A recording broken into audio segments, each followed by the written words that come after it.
Olá, tudo bem? Sejam bem-vindos a mais essa aula de matemática, né? Vamos continuar falando um pouco mais sobre geometria plana, né? Nas aulas passadas, nós vimos um pouco sobre o que seria geometria plana e também nós falamos um pouco sobre alguns polígonos, né? Sobre quadrado, retângulo e alguns outros. Hoje nós vamos falar um pouco sobre o menor polígono, que é o triângulo, certo? Então, o que seria o triângulo? O triângulo é um polígono que possui três lados. Ele é o polígono mais simples, pois possui o menor número de lados. Os principais elementos dessa figura geométrica são os seus três lados e os seus três ângulos. Por isso que tem o nome, né? Triângulo, porque tem apenas três ângulos. Para calcular o perímetro de um triângulo, basta somar os seus lados. Já a área é calculada pelo produto entre o comprimento da base e da altura, dividindo por 2. A propriedade mais importante de um triângulo é que a soma dos seus ângulos internos é sempre igual a 180. Certo? Um triângulo pode ser classificado com relação aos seus lados em equilátero, porque possui todos os lados congruentes, ou seja, todos os lados e ângulos são iguais. Isósceles, dois lados congruentes, ou seja, ele tem apenas dois lados e dois ângulos iguais. E o escaleno, que todos os lados e também todos os seus ângulos são diferentes, tá? Suas medidas são distintas. O triângulo pode ser classificado quanto aos ângulos em retângulo, porque possui um ângulo reto, ou seja, de 90 graus. Ocutângulo possui todos os ângulos agudos, ou seja, todos os ângulos são menores do que 90 graus. E obtusângulo, que possui um ângulo obtuso, ou seja, maior do que 90 graus. Certo? Bom, e para calcular a área do triângulo, a gente multiplica a base pela altura e divide por 2. Então, dado um triângulo de altura H e base B, como da imagem a seguir, para calcular a área, utilizamos a seguinte fórmula. A área é igual a base vezes a altura dividido por 2, certo? Aqui nós vemos, né, a base e a sua altura, aqui mostrada pelo o nosso H. E aqui a gente vê que forma um ângulo de 90 graus. E aqui a gente tem um exemplo, né, para a gente entender um pouquinho melhor de como que a gente calcula aí a área de um triângulo. Então, nós temos, dado um triângulo com base medindo 12 centímetros e a altura medindo 8 centímetros, calcule a sua área. Bom, aqui abaixo a gente já tem a fórmula, né? Então, só basta a gente substituir. A gente sabe que o B é a base e que a nossa base mede 12 centímetros e o nosso H é a altura. E a nossa altura é de 8 centímetros. Então, nós vamos substituir aqui a base e a sua altura. E aí a gente tem 12 vezes 8 dividido para 2. E vai dar 96. 12 vezes 8 é igual a 96, dividido para 2, que isso é igual a 48 centímetros ao quadrado. Gente, a área é sempre calculada ao quadrado, tá? Aqui tem outro exercício, né? Para a gente calcular aí. A gente tem aqui, deseja cercar um terreno a seguir com uma cerca contendo 4 fios de arame. A quantidade mínima necessária de arame para construir a cerca é de A, 36, B, 54, C, 72, D, 108 e E, 144.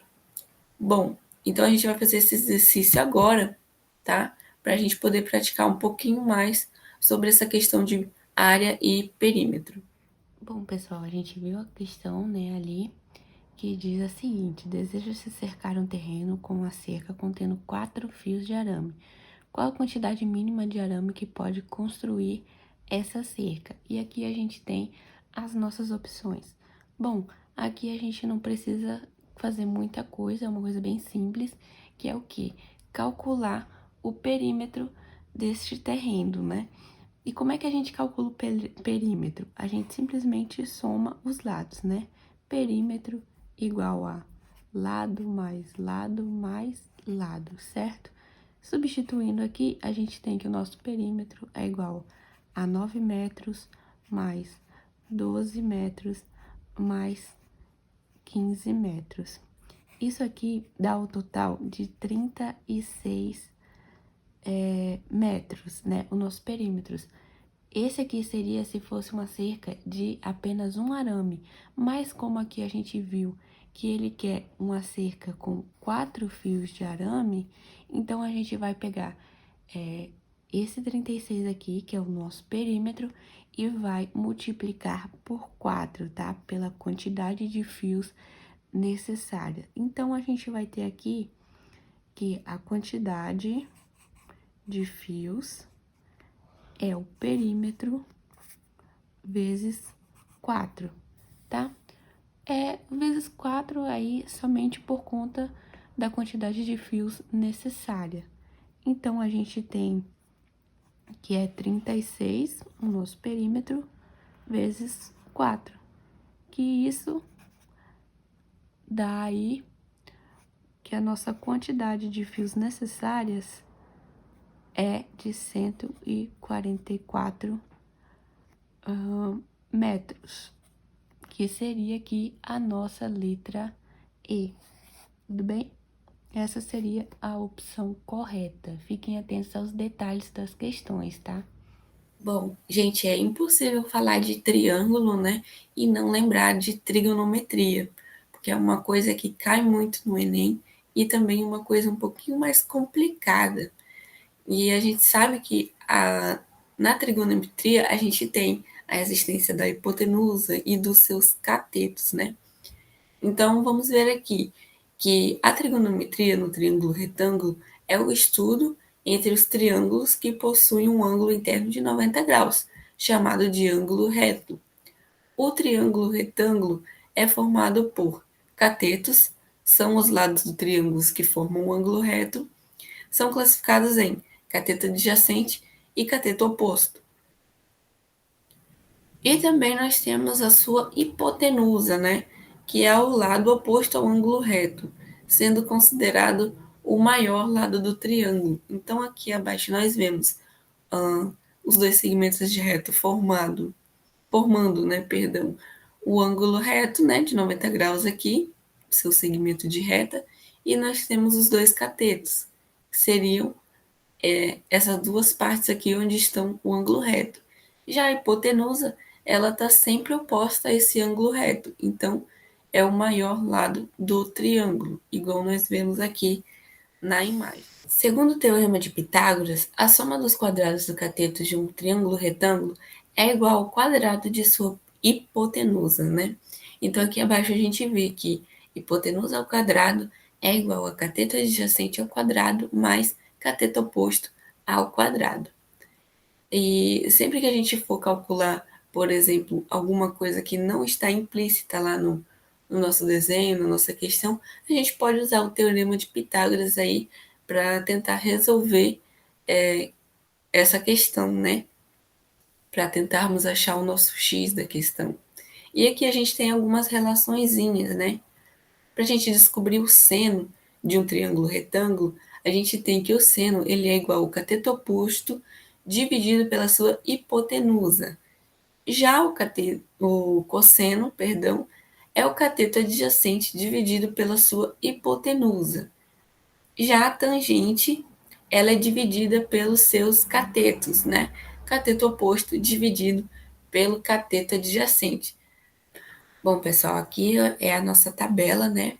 Dos ângulos notáveis, né? A gente pode ver aqui que nós temos 30 graus, 45 graus e 60 graus, seno, cosseno e tangente, né? E aqui abaixo nós temos os valores que correspondem a cada uma dessas categorias, ou seja, por exemplo, o seno de 30 graus é igual a meio, ou seja, 1 dividido para 2. O seu cosseno já seria raiz de 3 dividido para 2. E a sua tangente é raiz de 3 sobre 3. Bom, tem uma musiquinha que a gente usa também para decorar aí o seno e cosseno, e que é a seguinte, a gente pode ver aqui, ó, 1, 2, 3, 3, 2, 1. Todo mundo sobre 2 e raiz onde não tem 1. A tangente é diferente, mas essa parte da música eu já não sei. Eu sei que é raiz de 3, 3 raiz de 3 e 1, tá? Então fica aí um pouquinho a dica da musiquinha, né? 1, 2, 3, 3, 2, 1. Todo mundo sobre 2 e raiz onde não tem 1, certo? Essa é só do seno e cosseno. A tangente, como eu não me lembro, é, é mais decoreba mesmo, tá? Bom, gente, é isso. Essa questão de triângulo ela é um pouco mais difícil por conta da trigonometria. Confesso para vocês que eu tenho um pouquinho de dificuldade aí com essa questão de geometria, né? E trigonometria principalmente, mas nada que com prática a gente não possa resolver aí os nossos exercícios, nossos problemas, das nossas questões que venham a aparecer. Bom, um meio também para a gente pegar um pouquinho de prática nessa questão do Enem é a gente resolver alguns exercícios, né, dos Enems anteriores. Então, vou deixar uma listinha de exercícios somente com exercícios do Enem e eu espero que isso esteja ajudando vocês. A nossa aulinha vai ficando por aqui, então eu vejo vocês na próxima aula e também na live de resolução de exercício, que será nessa sexta-feira, tá? Então é isso, até a próxima aula.